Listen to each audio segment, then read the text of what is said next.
What about that time at is it Whitestone Rock or something like that, when you went? I can remember, now then Vivian, listen to this one.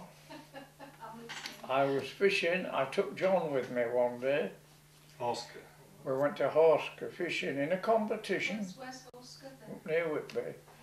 In a competition. Sometimes he used to go with me. We were on this rock, what they call Whitestone Hole. And the Whitestone Rock, it's a great, massive, big rock at the back of this hole, what you used to stand on to fish on. And I caught this fish, which was a very, very big fish.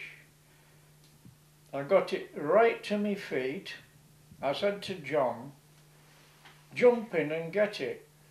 I'm not jumping in there, he said. No, I'm not. I says, you bloody well are, and I give him a shove like that into the hole, and he went in and he staggered out of the water, clutching his big cod to his chest like this, and it was a big fish of about 15 pounds. And to see him coming out of the water with this fish was something you've never seen in your life, I'll tell you. Wet through he was. How old was he then? Pardon? How old was he? He would be about 12, maybe 13. What a horrible thing to do to a 12-year-old. Oh, I used to do worse than that. Worse than that. I can imagine. Tell a story about the Marine Drive one. Oh yes, the Marine Drive. When you got that One day, it was on a Sunday, fast asleep in the chair at home. It was in the summer, middle of summer. And I was having my Sunday afternoon nap in the chair, because I hadn't a boat in them days. And all of a sudden, the back door flew open. In runs John and his pal, John Ellard. The dashes in. Come on, Dad, get your rope, get your rope.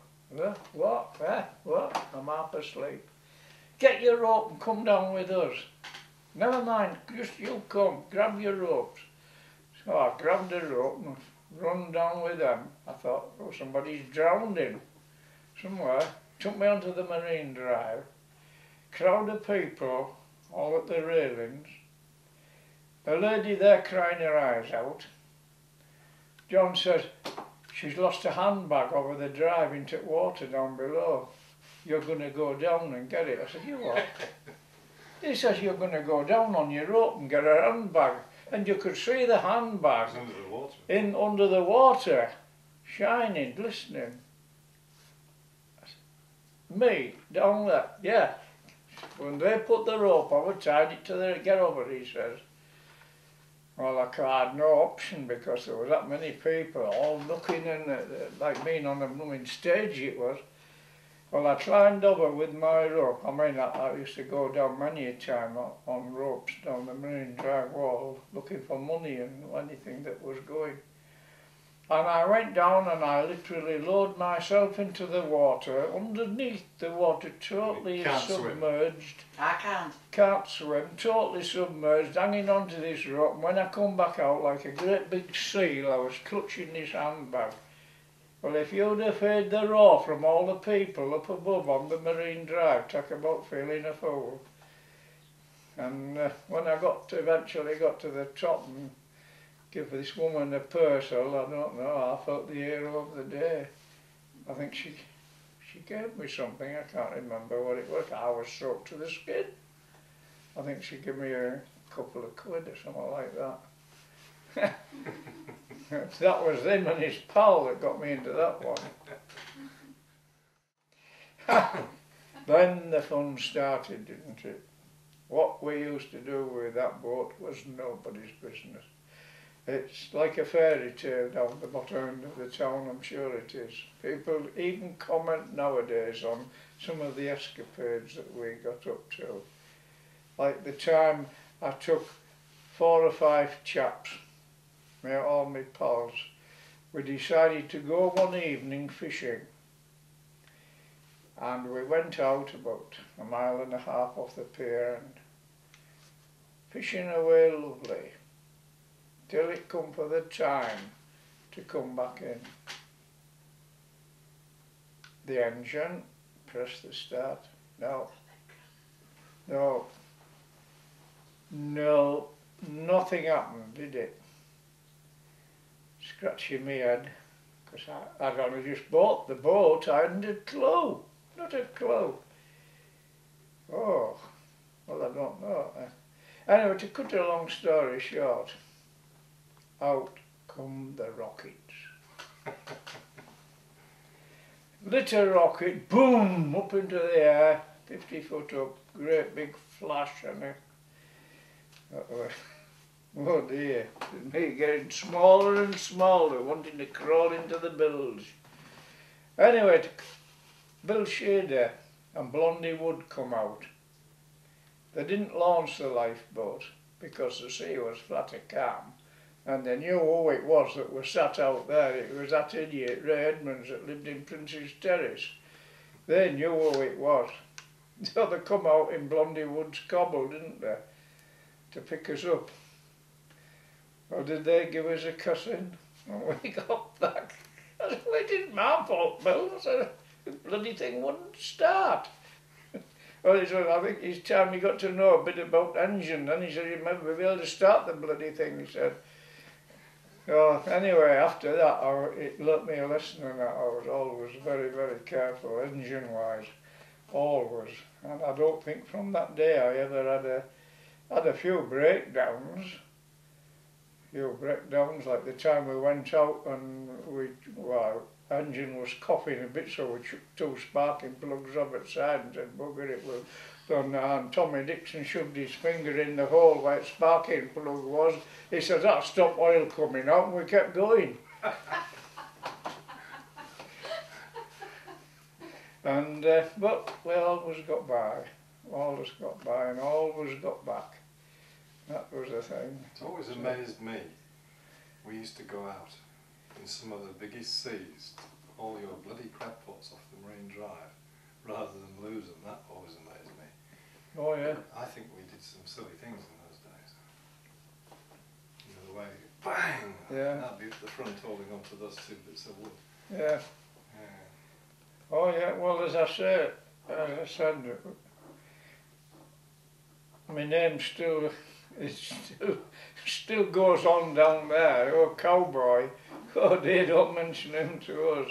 The things we used to get up to was nobody's business. But there we are.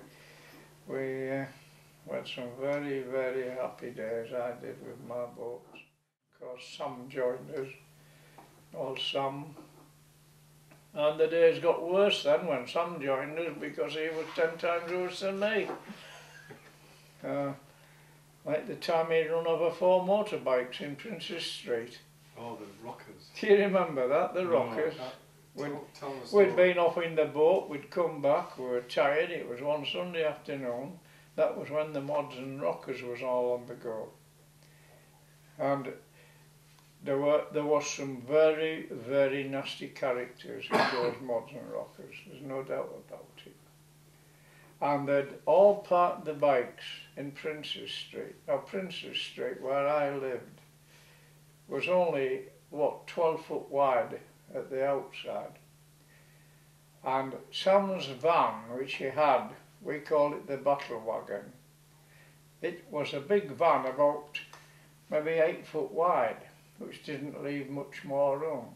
These mods and rockers hadn't parked the bikes like they should normally park them on the roadside. They'd park them from the curb out into the road, which didn't leave a lot of room.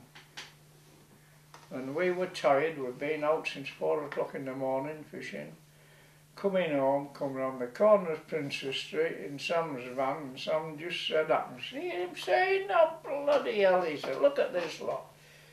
And there was these bikes all parked illegally, sticking out into the road.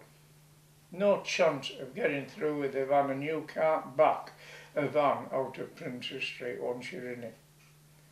Sam leaned out of the door, he said, are you going to move them bloody bikes? Oh, were they there? Yeah, they were there. One of them was laid drunk alongside his bike. Sam says, are you going to shift these bloody bikes so I can get through? Well, all we got was a load of abusive language that you never did hear in your life.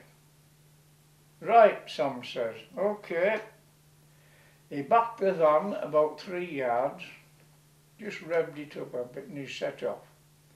And he ran over every motorbike, every bike, including one chap's legs who had to be taken to hospital with broken legs. He says, I'll teach the buggers to come to bloody Scarborough, he says, causing all this trouble. And he run over the lot. Of course, about half an hour after, there's a policeman come down our back passage into our backyard to see what was going on. And we told him. So I'm bloody right, he said, we've been waiting for something like this happening to get rid of this crowd, he said. And Sam never got prosecuted or anything. But there was 4 motorbikes that never, I can guarantee they would never go again on the road. But there wasn't much catching anyway, really. And if I remember right, this particular Sunday morning it was bad weather to go off in the boat. So somebody had a brilliant idea. We'll go shooting birds on Bempton Cliffs. Pigeons, we'll go pigeon shooting. They're nice for pies, these pigeons. So in we all piled with two 12-bores into Sam's battle wagon, as he called it. Went to Bempton Cliffs, parked the van up. Out comes the shotguns, and we all went on the cliff tops, marching along. What we were going to shoot was nobody's business. And there sat, in a little hollow, was a bird watcher. I can't remember what the proper name of them are. They're these queer chaps with little binoculars and things that watch birds and all that kind of thing. And here's us going to shoot the bloody things, weren't we? Anyway, we're wandering about looking for ducks or birds or pigeons or out that was flying. Anyway, to cut a long story short, we never got a thing. We never even had a shot out of the guns. So we set off to go back to the van. This bird watcher had disappeared, but we sharp found out where he disappeared to. When we got to the van was hemmed in with 3 police cars. That many policemen, you didn't know what was going on. What the hell's going on here? And there they are. Come here, you lot. What do you think you're up to? Well, poor Sam. What? He said. Yeah. What do you think you do? Oh, well, we're just doing a bit of shooting. Oh, this policeman says. Don't you know, he said, you are in a specified bird sanctuary, he said, a proper bird sanctuary of Bempton Cliffs that is recognised through the whole of Great Britain. And he says, here you are saying you're going shooting bloody birds, he says. Where do you come from? Well, with that we all sort of shrunk a bit smaller until we felt as though going into our boat. Scarborough. Well, he said, right. He said, I'm not going to prosecute you, but he says, look, he says, get back to bloody Scarborough, he says, and go and shoot something there. He says, I could give you a few names of people who I'd like you to bloody shoot, but he says, go back to Scarborough and do your shooting a bit nearer home. Don't come back here. He says, you're in a bird sanctuary. And you know, it was this little ornithologist, that's the name. Twitches there. Yeah.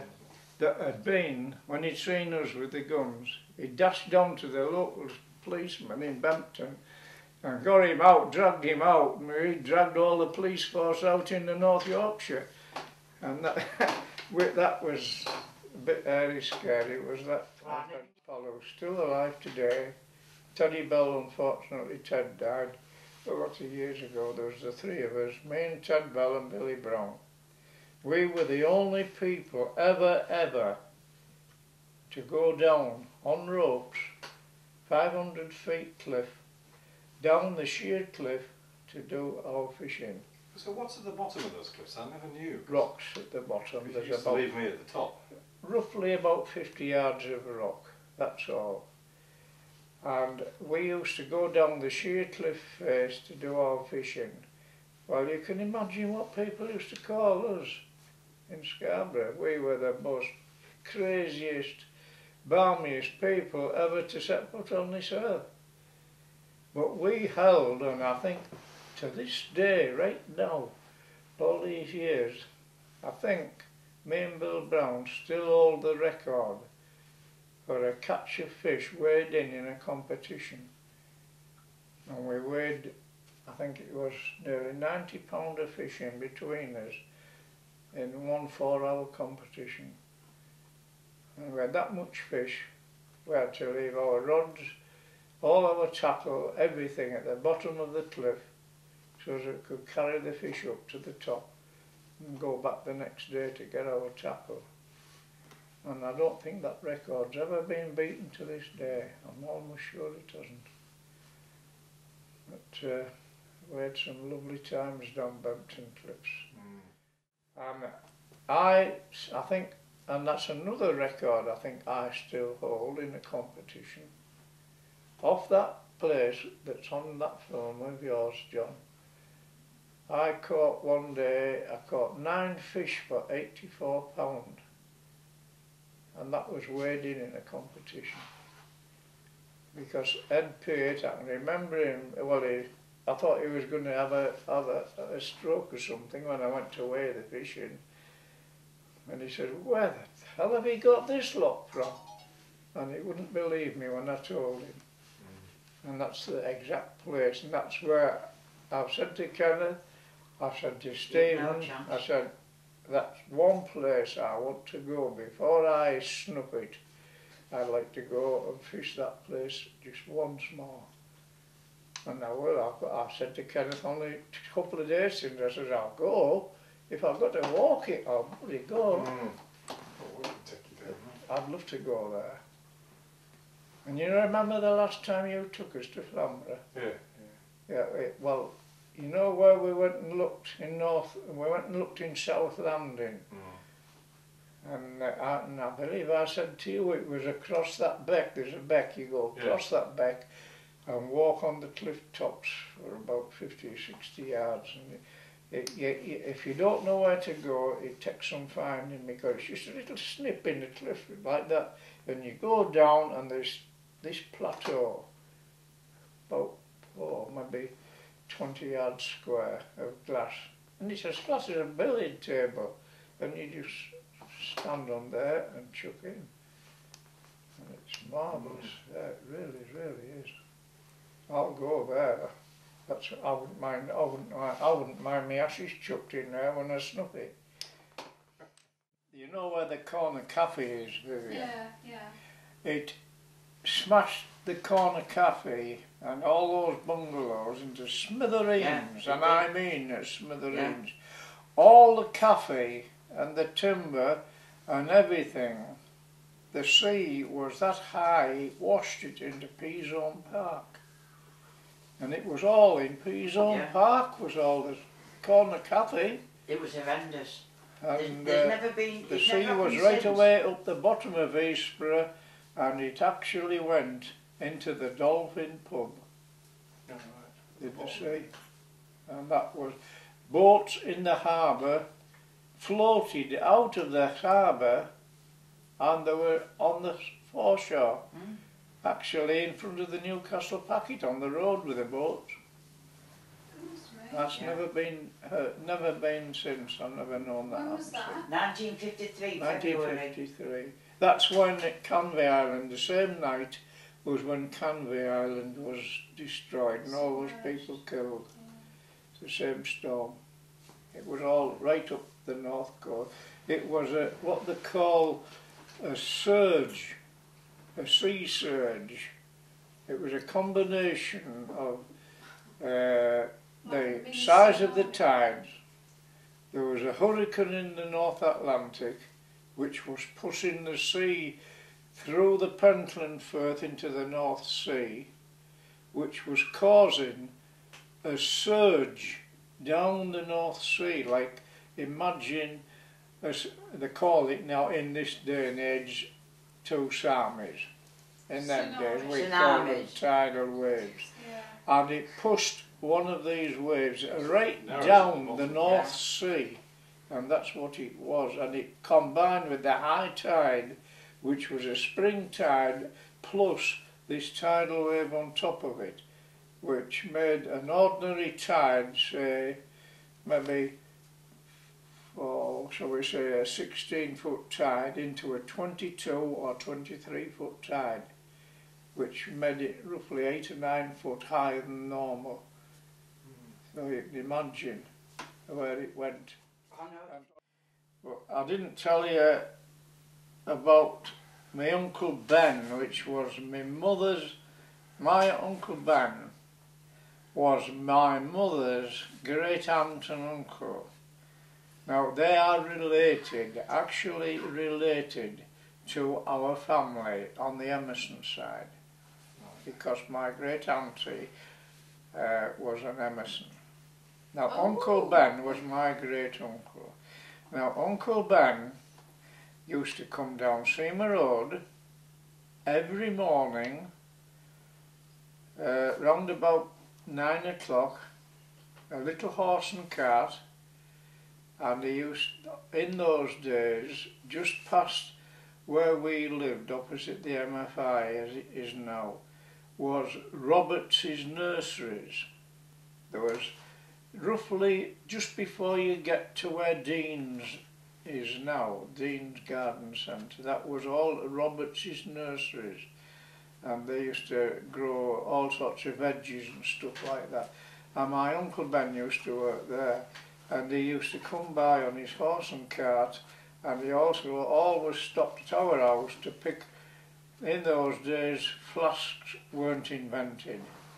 There wasn't such a thing as a thermos flask. The chap that invented them hadn't been born then. So what date you told They had a billy can.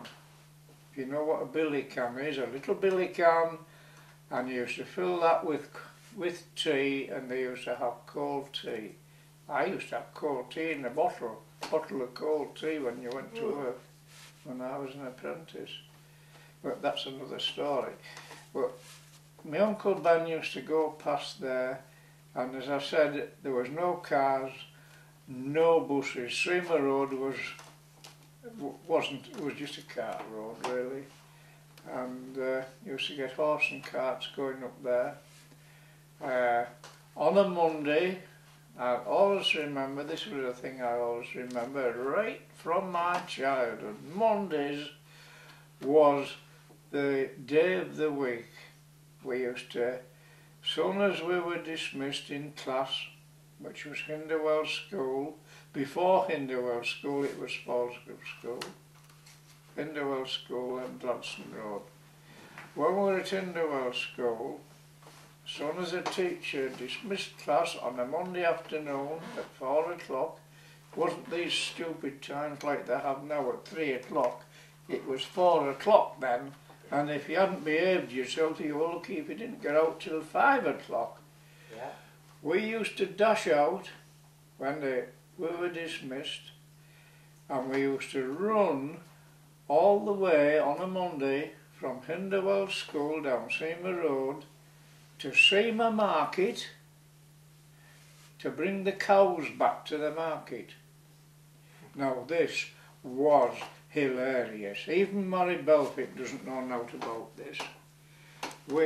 There used to be a herd of cattle come from Seymour Market to go to Real Lane in Dean Road, which was the slaughterhouse. You may just remember the slaughterhouse in back of Real Lane. There would maybe be 50 cattle, maybe 50 bullocks or something like that, to come from Seymour Market to Real Lane, and they came down Seymour Road with one man and a couple of dogs. 50 cattle, think of it. And we used to dash from school and we used to always say, we're going to help him bring cows to market. Well, we thought it was hilarious. And if we could, by any remote chance, especially when we got into the built-up area on Seymour Road, of giving a cow a poke up its bum like this, so as it would run to one side and run in somebody's garden, then the fun used to start. We've had cows up Edge Hill Road, we've had cows round the mere, we've had them all over, chasing them, because we'd given them a poke up the bum and they'd run off. People's gardens got trampled. We thought it was fun, and this used to happen every Monday. This was our day, highlight of the week was this. And then we should go all the way to Real Lane with the cows, and by the time we'd walked home it would maybe 7 o'clock at night, and then we got a clatter out here all because we were late home. Where'd we been? Tea'd been over long enough, so we got a good hiding. But that we didn't care two monkeys because we'd really had a good time chasing cows through everybody's gardens. Well, that was something that happened every Monday. Nowadays, well, the market's gone. It's historian, a Scarborough historian. She can talk about anything about old Scarborough, but she doesn't know half of it. She only knows what people have told her. The hill climbs at Dale Edge, not Dale Edge, at Edge Dell. You know where Dean's is now? There's Edge Dell, it's a little snick, it goes up and disappears up into the valley. Now, years and years ago, long before the war, I'm talking about 1930s onwards, up to the wartime, they had hill climbs there for motorbikes, when they were the old-fashioned Norton motorbikes. And it was a steep hill, I'll tell you. And these hill climbs used to attract crowds of people, and they were held every Saturday afternoon, and we used to go to these hill climbs because we didn't live far away at that time. And it used to be great fun watching these chaps trying to go up this steep hill on the motorbikes. They get halfway up and then they'd turn out of a, you know, and tumble off, and we thought, oh, it was lovely, really funny. And that was something, the hill climbs, and you never hear them mentioned nowadays, not at all. And I'll tell you another thing that you never hear talked about nowadays, which I can vividly remember, was in the early 1930s, in the winter, January, February time. We don't get those winters now, but in those years, the winters were that severe. The mere used to freeze 3 foot thick in ice. And they used to hold balls, Viv, a proper ball, skating balls, on the ice, on the mere, complete with horse chestnut stalls all the way around, and maybe a large bonfire on the side of the mere as well, and crowds and crowds of people skating. What, with music? To music. And they used to hold balls on there, and they used to have it floodlit. Never knew any of that. Well, people don't ever remember, you never hear people talk about this nowadays. Because I always remember, and this is, I tend to let myself, just now and again, I enjoy a little bit of a brag at times. But I went and bought a pair of ice skates, didn't I? Thinking I was going to be a big ice star, didn't I? And I used to put these ice skates on them. Oh, I couldn't stand up in them. That didn't last long, didn't that? But I tell her with Kenneth, I used to have a pair of ice skates in my home. Well, but that's the thing that you never hear mentioned in Old Scarborough, the ice skating and the balls that they used to hold on the mere. Go. I'm going to tell you now something that you didn't know. Who? John. Oh, right. Oh, you. Right. That is that I have a criminal record. Now that's made you shake your heads. And it happened when I was 9-year-old. This criminal, this crime that we committed. And we were, at them days, we were in Hindwell Infant School. I remember it was a Miss Tyndall's class we were in. A class of about 25. We all of us in the class nearly used to have gangs in those days, which we used to roam about all over down Seamer Road and Edgehill Road. And there was about 15 in our gang that were all in the same class as Miss Tyndall's class. This particular day, snow was on the ground. We thought, we'll go collecting firewood. We'll do a good turn. We'll take me mum and dad some firewood back, because in those days coal was a bit hard to come by. So we all set off, toboggans and bogies, you know what a bogey's like, a board with 4 wheels on. We used to set off and go roughly up to Edgedale, that area. And there's a big field there, just as you go along, with a most gorgeous wooden fence.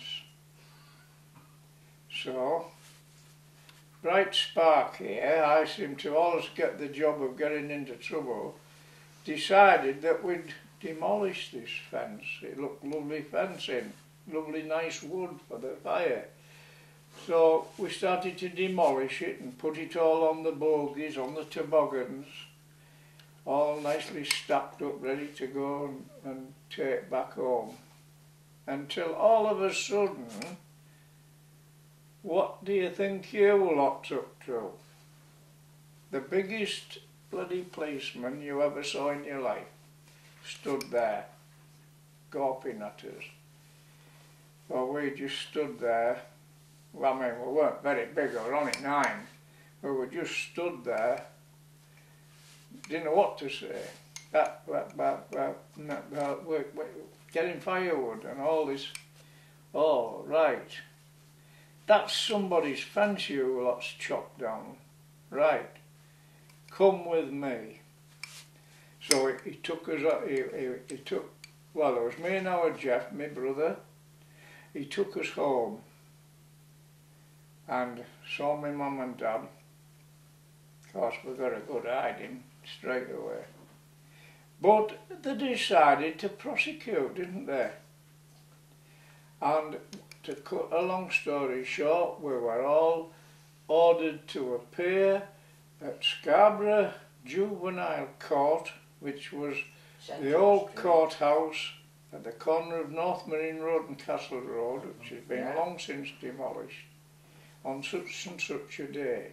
15 of us, which was nearly 2/3 of Miss Tyndall's class, which meant that Miss Tyndall had to go home because she hadn't a class to teach because we were all in the police court. Well, it was hilarious.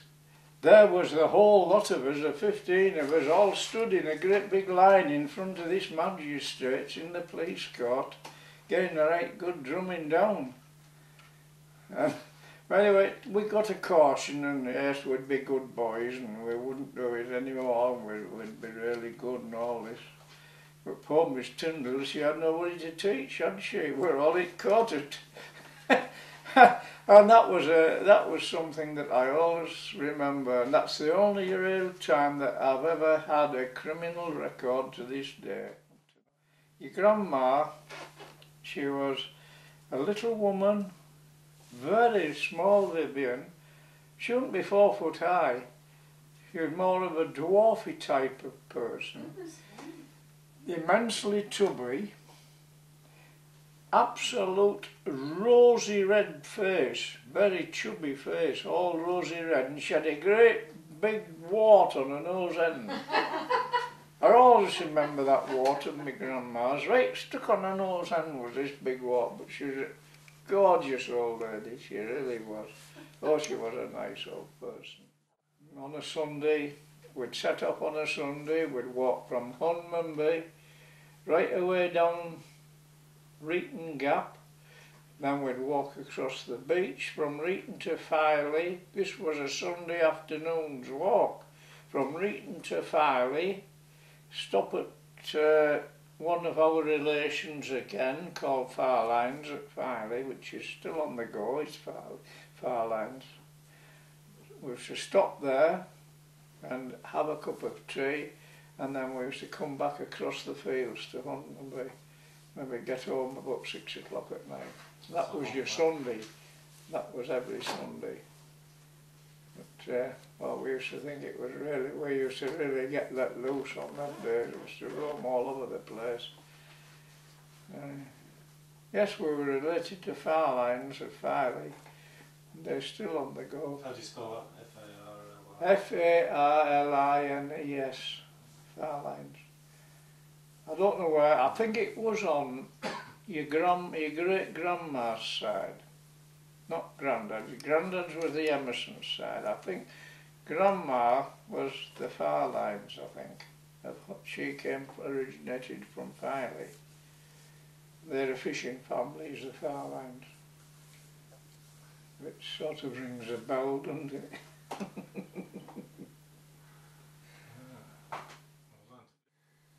That was the most important fishing trophy I've ever won. It was that, and I was the first one ever to win it.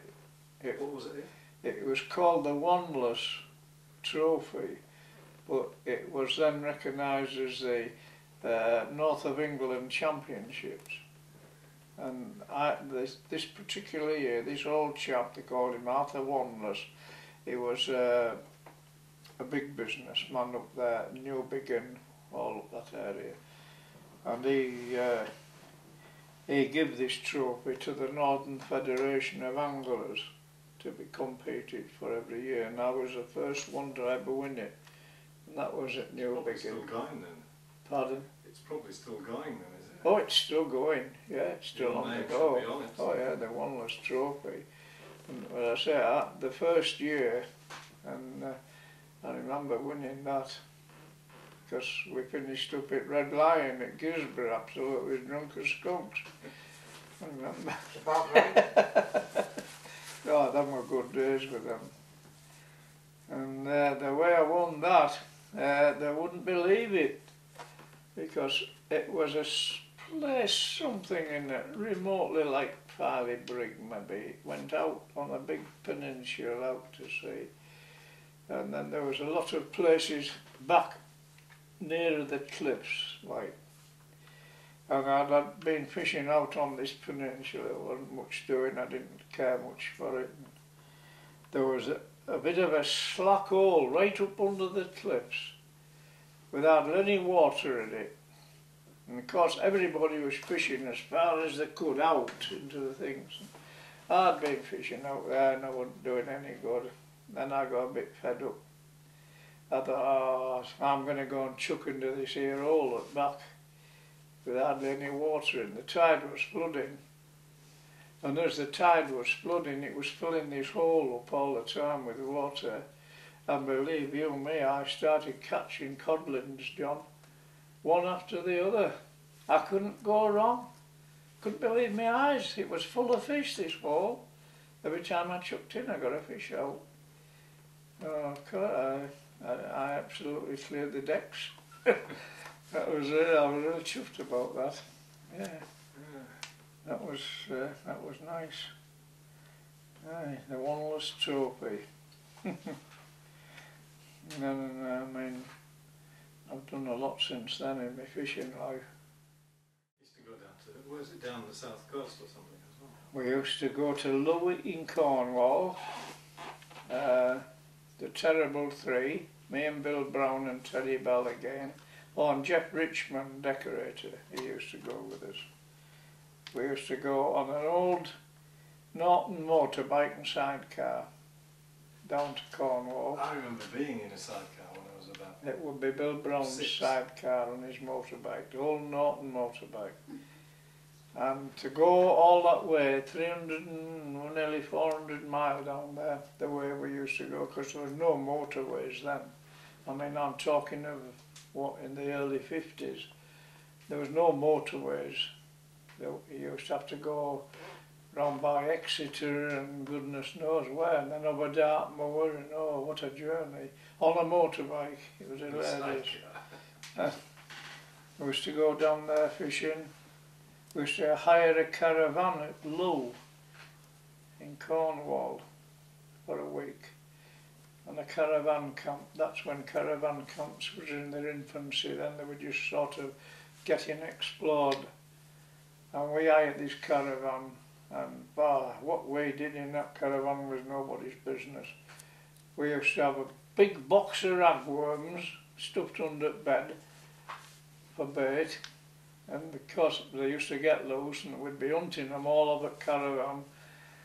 And one thing I can always remember, well, two things I can always remember down there in Low. It was all us used to go down round about end of June, which was really the height of the summer.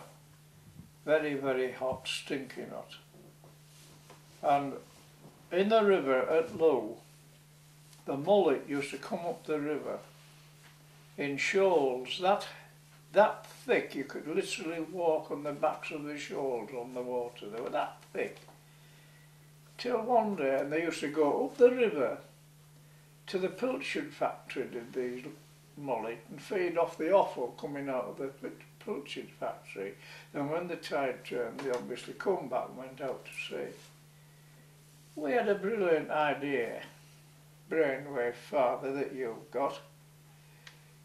We thought, now if we hire a little boat and we go to the pilchard factory and get a big 5-gallon drum of pilchard offal and set forth in this little boat up the river to where these pilchards, these fish are feeding on this pilchard offal, we're going to really have a birthday with these fish.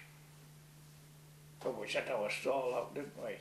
We went down, we hired a little motorboat which you could hire, and we all got sat in this boat. A 5-gallon drum we got, an old oil drum we'd scrounged, went and got it full of pilchard offal from this factory, where you've never seen such a revolting mixture in all your life. All pilchard guts, heads, anything. It was one of the hottest days of summer.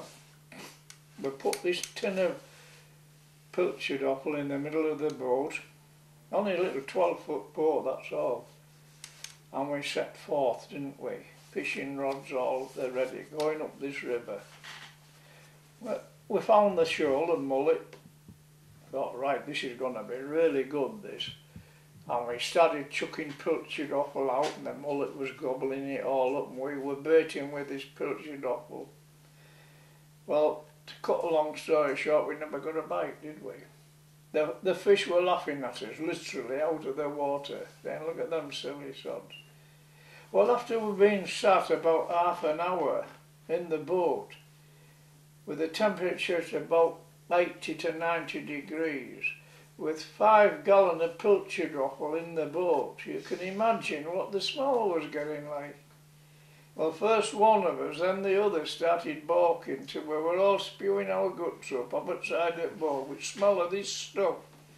Well, when we set off back, we were all hanging up outside the boat. When we got back, we were only in, it was flat of calm in the river. And well, the folks on the jetty side howled, were laughing, they'd never seen anything so funny in all their life as us lot. In this boat, it was a smell of this blasted pilchard offal that had made us all badly. Never forget that. Didn't get any fish? We never got a bite. No. Lesson learnt there again. Dear. And another day we thought, I had another brilliant idea, didn't we? Mind you, this one worked. We had some fun with this one, and to my belief, I think I could go and find these photographs today. We thought, right, well, Low in them days, was the shark fishing place of Great Britain, where they used to get all the big sharks, and I mean big sharks, 10 foot long, some of them, big blue shark. And when these boats used to land these blue sharks, they used to string them up on Low Pier on a big gantry with the tails up and the heads down, so that the people that had caught them could go alongside with the fishing rods like this, and the hands stuck on side one of these things like this, you see. Well, all right, they'd caught the fish. It was their proud moment, wasn't it? We had a brilliant idea, didn't we? Scarborough rod, Scarborough fishing reel, 3 o'clock in the morning, up bright and early, down to Low Pier, where all these big sharks were strung on this gantry, and we took it in turns to stand with our hand on one of these big sharks with a Scarborough rod and reel in our other hand, and had our photographs taken. Now that caused a major stir in Scarborough in the angling clubs, and we produced them photographs of our holiday. That was really funny, and I think Bill Brown still has them photographs. I'd love to know whether he's still got them. That was really, really funny. And them was me happy days down there.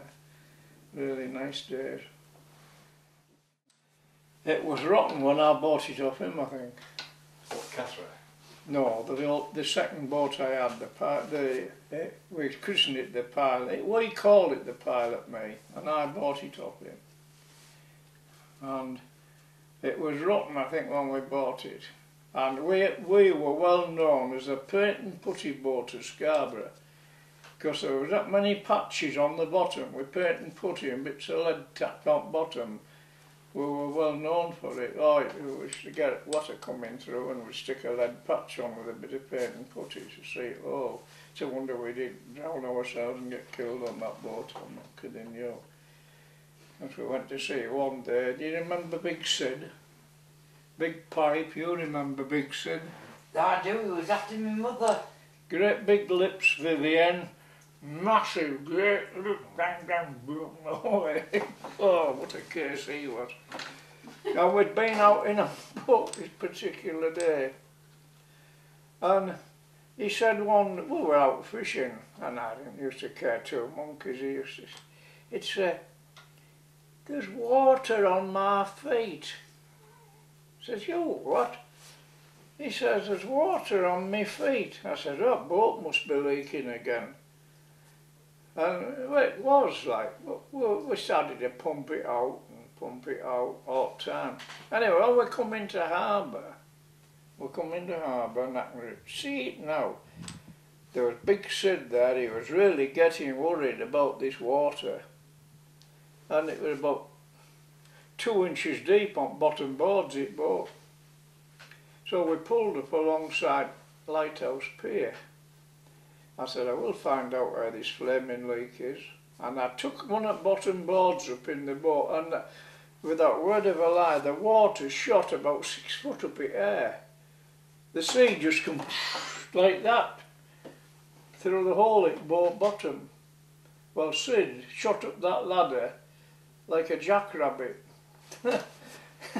He said, "I'll never come with you lot again," he says. And that was a hole in the boat. Oh, we just put a bit of putty on it and a patch and went out next day as if nothing had happened. So I wonder I didn't drown myself in that. Once in boat. This was funny. It was funny. We'd been out, we were working crab pots. And there was a lot of eels about this particular summer.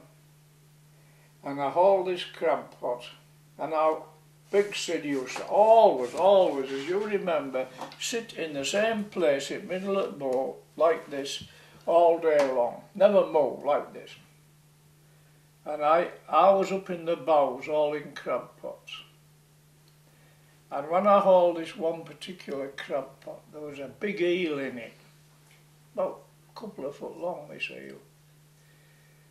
And I thought, right. So I took it out at pot, popped it in a bucket, and carried on, and I thought, right, I'll just wait my opportune moment here. Well, later in the day, when it started to get a bit warm, Big Sid started to strip off a bit, didn't he? Not really naked, but he used to take his big black, do you remember? Yeah, he always wore a big black oilskin and a cap. Oh, and anyway, he got down to a shirt hanging out of his trousers. So I goes up into the bows of the boat, and here's Big Sid puffing on his pipe like this, and I'm behind him. He couldn't see what I was up to, and he was bent forward like this doing something, which when you bend forward you expose your back a little bit, you see. So I bent down and I picked this eel up out of this bucket and popped it down his trousers at the back. He did not know that I had done it, and this eel disappeared down his trousers. Well, he sat there for the rest of the day and was always wondering where the bloody hell's that eel got to. But we'd never taken into consideration that Sid always had his bicycle clips on. Always. Never took them off. No. I think he went to bed with them bicycle clips on, which meant that the eel was literally trapped in his trousers all the time since I put it in.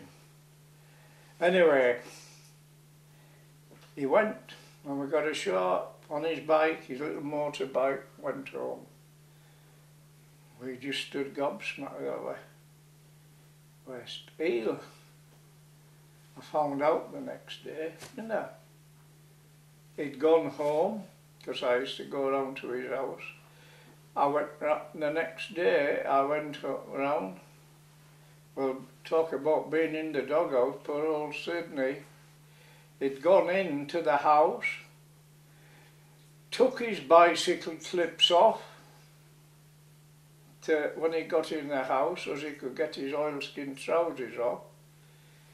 The eel straight away come out of his trouser bottoms, slithered across the floor.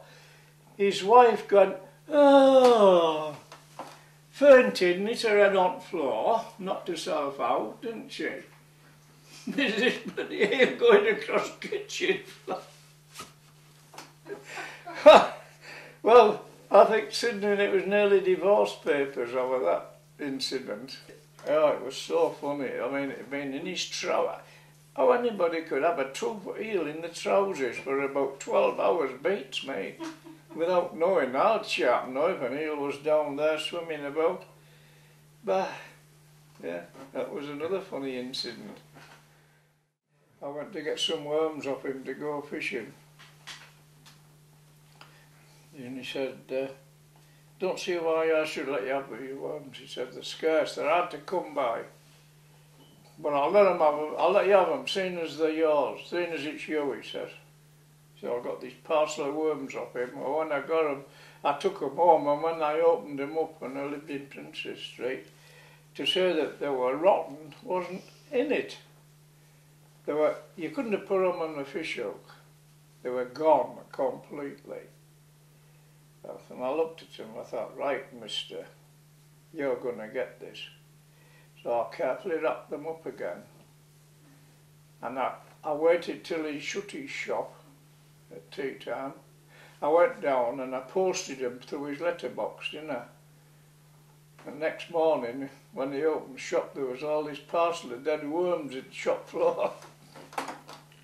They never forgive me for that, didn't NP. As I teach you a bloody lesson not to sell rotten bait.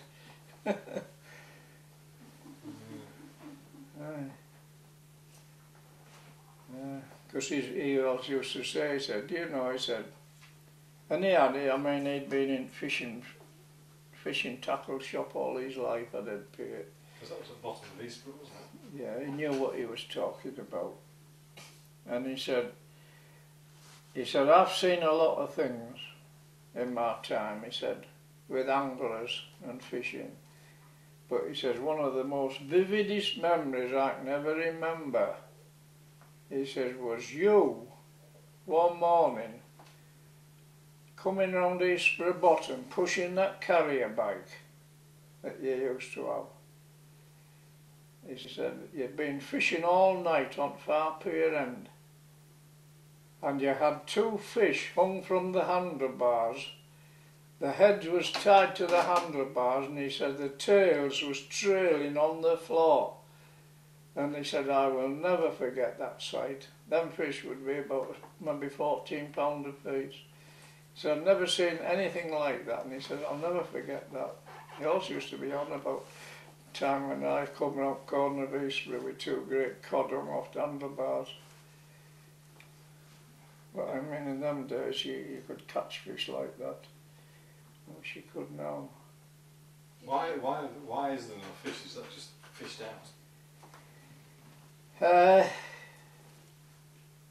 Well, at the moment they're on about banning cod out there. And in the paper yesterday there was a piece in from Freddie Nunn. It's been on telly about banning cod. And Freddie Nunn was right, I totally agree with him. He said it's a load of rubbish. It did. All these scientists are saying that cod must be banned, there's no cod and all that. What a load of sheer rubbish.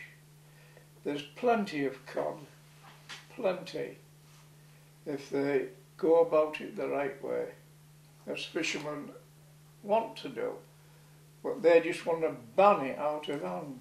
I mean, alright, the Scarborough anglers, they're having the best cod fishing this winter that they've ever had for years and years. You pick the paper up any night you like of the week, and different clubs at the fishing matches, John, they're weighing £20, £30 catches of cod in. And that's just inshore.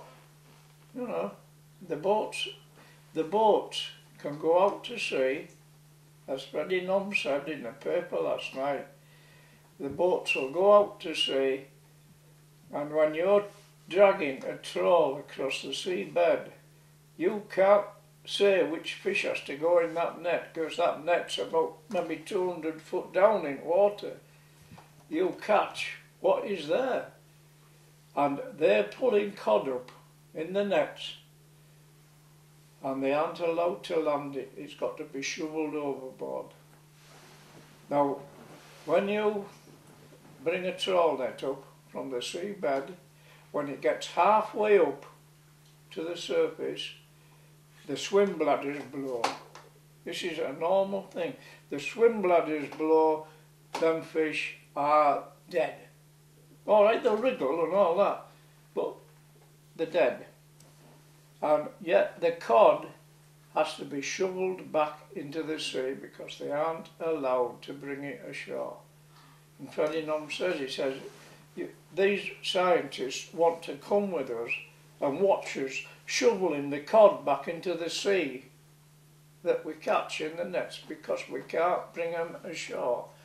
He says there's plenty of cod if we're allowed to go about it the right way. And see if you can do it off the top of your head. But imagine that this is going to be seen by somebody in 500 years' time. Like, who knows how you can imagine that, but what message have you got for them? Let's say Edmonds is in about 500 years from now. What lessons have you learnt about life, or what do you think about today's world? Oh, well, yeah, in that case, I don't reckon much to today's world whatsoever, as things are at the moment. And I think everybody must agree with me that's taking part in today's world. I mean, all the things that's going on, different things. I mean, Doreen will tell you, and you'll know yourself, when we were young, your back door was never closed. No. Never closed. Never Locks locked them. were unheard of. You can't do it nowadays. You just cannot. You can't have things in your garden, anything. I mean, when, let's say, going out for entertainment, on a night and a weekend especially, nowadays, in this day and age, all they want to do is get full of drink, kick everybody's head in, and anything that they can grab hold of, kick it in, turn it over. Only this last week gone, you know what they did at Eastfield? They turned the post box, come out at pub, walk down the road, and the telephone box, they ripped it off its concrete moorings, chucked it upside down, didn't they? Smashed it all up. Now what is the fun in that? I mean, we used to, when I was younger, alright, we used to have some hilarious times. We could go out Thursday, Friday, at least Friday, Saturday and Sunday nights, drinking down the bottom end with the fishermen, and we used to have some right good nights. I've seen it be, and you'll maybe recollect when I come in at 5 and 6 o'clock in the morning, drunk as a skunk. But we never did any damage. We never hurt anybody. And it was perfectly safe to walk anywhere. And you could do what you want. And them were really nice days. But I would like to think that things would come back to that again, but I don't think it ever will do. I don't think so. It's sad really when you think about it. I mean, you could go out on a weekend, especially down Scarborough bottom end, Fridays and Saturday nights. There was always a party somewhere going to take place. Somebody would have a party, and you could bet your life somewhere along that seafront you would get involved in that party. Maybe cost you a bottle, and you used to get a bottle and go up to this house, maybe 20 of us, and if you got home at 5 or 6 o'clock in the morning, that was it. And this was every week, and nobody used to bother. You were quite welcome to anybody's house. But I'm afraid that's all long gone.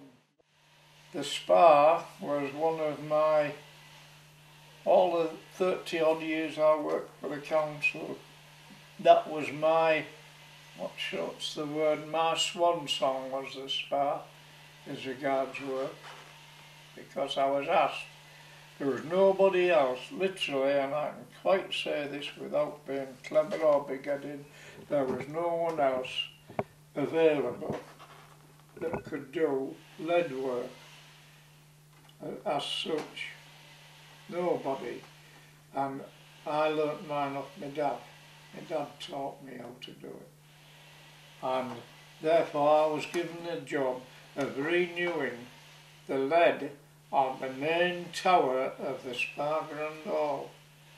Now I can't remember what year, we must be going back now 40 years ago. It must be 30 to 40 years ago since I Well, I was a teenager at the time, and I remember the black and white minstrels were playing at the Spa, because you promised me that you would bring home an LP of the black and white minstrels, and you never did. Oh, And I always remember that. remember that. And I would have been about 15, maybe 13. I don't. I was just It's trying to 49, so it'd remember be about- what they called the be chap about that was 1960. playing at the Spa in those days. Oh, it's on tip of my tongue. Max. Max Jaffa and Jeff Billingham. Oh, this was before them, long before Max no. Jaffa. And because I was on this job at the Spa when I renewed that lead tower, it took me 12 months exactly to do it. And I remember Scarborough Borough engineer, which in those days was Mr. Overfield, who, as he was the borough engineer, literally the boss of the whole of Scarborough Council's workforce, and he was a gentleman, was Mr. Overfield, he was. And I remember him coming onto the Spark Tower, onto the scaffold to me one day, and he said to me, "You're not doing a bad job here, Mr. Edmonds," he said. "Yeah, looking nice," he said. do you realise, he said, every morning when I come to work, I walk across the top of here down the esplanade. He lived in Handbag Road then. He said, and I look down on this spa every morning of my life. And he said, I want you to assure me that when I look down here, remember his words quite plainly, I want you to assure me when I look down here that I am going to look at a piece of workmanship, of lead work. I said, well, all I can say is, Mr. Ogden, I can do my best, that's all. That'll do me, he said. And he went. He was a gentleman, that chap. And I renewed all the lead work. There was a lot of lead scrolls which nobody's ever seen in regard to the public, because you can't see it unless you're actually up on the tower itself. And the scrolls in, little scrolls in lead. And those scrolls are all disintegrated. And I remember the foreman, who was Bob Heritage, he said, well, how are we going to recreate these scrolls, this writing and stuff? I said, well, I'll tell you what we'll do, I said. You bring me a load of old lead pipe down, water pipe. He said, I'll bring you a brand new coil if you can do anything. So he brought me a coil of lead water pipe, and I did all the scrolls in lead water pipe and attached them to the actual side of the tower so that it reenacted all the, and I could bend it and shape it wherever I want. And those are still there to this day. And then all round the edges, this is something else nobody knows unless you've actually been up there, all round the edges is the Yorkshire and Lancashire roses in stonework.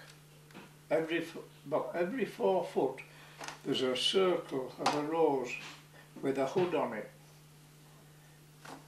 Mr. Overfield says to me, I want all those roses covered in lead. Can you do it? Well, I said, all I can do is try.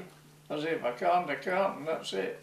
And I covered every one in sheet lead, and they're still covered to this day in lead. And I don't think, well, nowadays this is another sad point in, shall we say, the plumbing industry. Nowadays, lead work like that is reproduced in factories. And a thing like that, or lead roofs, you can go to York Minster and look up at York Minster roof now. That was all renewed not long ago, but all the lead rolls and all the lead was made in a factory, carried up there and screwed up with joiners with bloody screws and a screwdriver. Not take a piece of lead up there and shape it and put it all up by hand like we used to have to do. And it's sad to think that it's come to that stage of plumbing nowadays. Do you remember? No, I'm sorry, it wasn't you, it was Mary, when I was married to Mary, when Reg Dennis's came to service our boiler in Aberdeen Street. And Colin, the foreman at Reg Dennis's, he said, at that time I'd been retired about 7 or 8 years. He said, do you fancy coming to work? And I looked at him as if he was going crackers. I said, you what? He says, do you fancy doing a bit of work? I said, what on earth are you on about, Colin? Well, he said, have you noticed a scaffold up Scarborough railway station, up the main tower? There was one up there for a long time. This scaffolding up to the top of the tower, which is covered in lead. He said, we've been given the contract to renew and repair that lead tower. And he said, unfortunately, he said, we have no one working for us that can do it. And better than that, he says, there's nobody in Scarborough that can do it except one person. I said, oh, who's that? He says, you. He said, we'll pay you anything you like to come and do that lead work for us. I said, no, no way. I said, no, I won't. I said, I'll tell you what I will do. He says, what? I said, you can take them, and I give him all my lead tools that I had left, and some of them were my dad's. I says, yeah, there's my lead tools, you can take them and do it yourself. I said, I'm not coming. And I turned it down. But it's just a sad thing that lead work in the plumbing industry's got to that stage. There's nobody now that can shape a piece of lead into something really nice, beautiful. Yeah. It's a good story. Yeah. Come in one night, he says, can we borrow your ladder? I says, borrow me ladder? What do you want me ladder for? Never you mind, he says. Want to borrow it? I said, right. All right then. So off him and John Ellard trots with the ladder. And John Snow.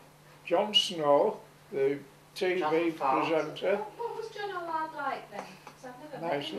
Nice lad was John, yeah. And whoever else was there. Anyway, ladder disappeared. I found out where ladder had gone the next day, didn't I? There's Queen Victoria outside Scarborough Town Hall, covered in whitewash from head to toe. It was these beggars, by courtesy of Councillor Giaconelli, took a bucket of whitewash and whitewashed Queen Victoria as a, was it a school rag prank or something? March 1967. Yeah. It was all done, whitewash already done Queen Victoria and the Town Hall Gardens. There's my ladder in my backyard, all covered in whitewash. If police had walked in my backyard, I would have been in jail, no missing. By Vivian, I am not kidding you. Did you find out who it was then? That was one of the capers that they got up to, all of them. I've heard about that one.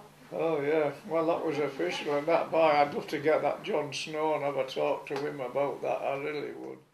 Buggered off somewhere, wasn't it? Oh yeah, that was another time, yeah. Just knock on the door, he come in from school, just from school one night, been at school, walked in. He says, have you got a blanket? I said, you what do you want a blanket for? I'm off. Off? Off where? Oh, I don't know. He says, I'm just off. I said, just had him. He says, oh, he says, we're off. Me and John, I think John Ellard was that on your own? He says, all I want is a blanket and a bit of old fishing line to wrap round it so that I can sling it over my shoulders. Well, then I think I give you 5 bob, I'm not sure. I think I did, I can't remember. And off he trots, didn't he? So, anyway, it was a day or two after we found out where he was with the beatniks down on South Coast. You remember the days of the beatniks? Yeah. Yeah, they joined a beatnik colony down somewhere on South Coast. On our honeymoon, we had to go and look at the shelter where they slept. Oh, well, you're posh.